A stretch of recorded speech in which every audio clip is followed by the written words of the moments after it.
سے بیان کرتی ہے کہ بیوی کا دوسرا خطبہ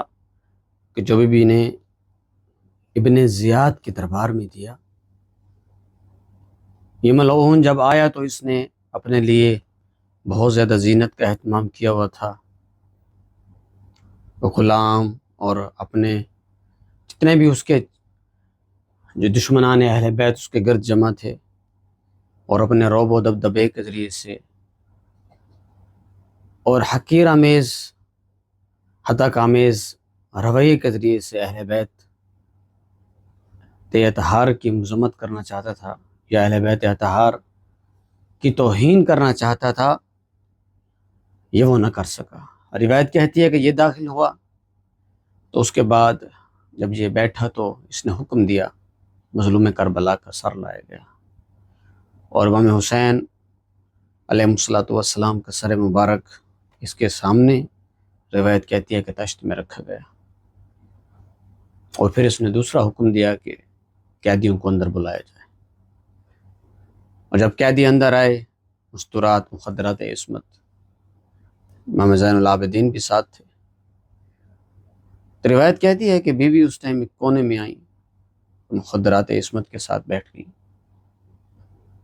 بیویوں نے گھیرا ڈالا ہوا تھا، کیسے سامنے بیٹھتی؟ تو میں تو یہی کہوں گا کہ کیسے سامنے بیٹھتی، کہ اگر نگاہیں اٹھاتی ہیں تو کہیں علی اکبر کا قاتل نظر آتا ہے، کہیں جناب عباس کے بازو قلم کرنے والا نظر آتا ہے، کہیں اب حضرت عباس کو شہید کرنے والا نظر آتا ہے،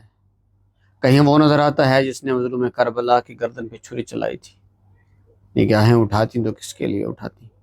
بیوی خاموش رہی، روایت کہتی ہیں، تو اتنے میں ابن زیاد نے سوال کیا کہ یہ بیوی کون ہے؟ بیوی نے جواب نہ دیا۔ روایت کہتی ہے کہ اس نے دوسری مرتبہ حتیٰ تیسری مرتبہ جب اس نے سوال کیا، اس خبیث نے، اس ملعون نے، اور وہ توہین کرنا چاہتا تھا بیوی کی، اس وقت ایک بیوی نے جواب دیا کہ ہذہ زینب بنت فاطمہ، یہ بعض روایات میں ہے کہ زینب بنت علی، یہ زینب بنت علی ہے۔ اس وقت جب اس ملعون نے سنا تو اس نے کہا کہ الحمدللہ فضحکم وقتلکم، کہ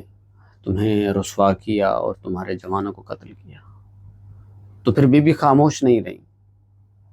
وہاں پر بی بی نے جواب دیا، اور ایسا جواب دیا کہ راوی کہتا ہے کہ جناب زینب کو میں نے کبھی اس حالت میں نہ دیکھا تھا۔ ایک صحابی کہ جو نابینا صحابی تھا، کہ اس نے پوچھ لیا کہ کیا امیر المومنین اس دربار میں آ گئے ہیں اور خطبہ دے رہے ہیں؟ بی بی زینب نے اتنے جلال کے ساتھ اور فصاحت و بلاغت کے ساتھ خطبہ ارشاد فرمایا، اور اس ملعون کو جواب دیا، الحمدللہ الذی اکرمنا بنبیہ محمد وطہرنا من الرجس تطہیرا، انما یفتضح الفاسق، کہ فاسق ہی رسوا ہوتا ہے، اہل بیت اطہار خداوند متعال کبھی اپنے مومنوں کو رسوا نہیں کرتا۔ جب اس نے دوسری بات کی کہ تمہارے ساتھ اللہ نے کیا کیا، تم کیا دیکھتی ہو، وہ یہی سمجھتا تھا کہ جناب زینب یہ کہیں گی کہ ان کے جوان مارے گئے یا انہیں بہت تکلیف ہے، فرمایا ما رأیت الا جمیلا، میں نے سوائے خوبصورتی کے اور کچھ نہیں دیکھا۔ خدا کی راہ میں شہید ہونے والے میرے جوان، میرے بھتیجے، میرے بھائی، میرا عباس جیسا بھائی، میرا حسین جیسا بھائی،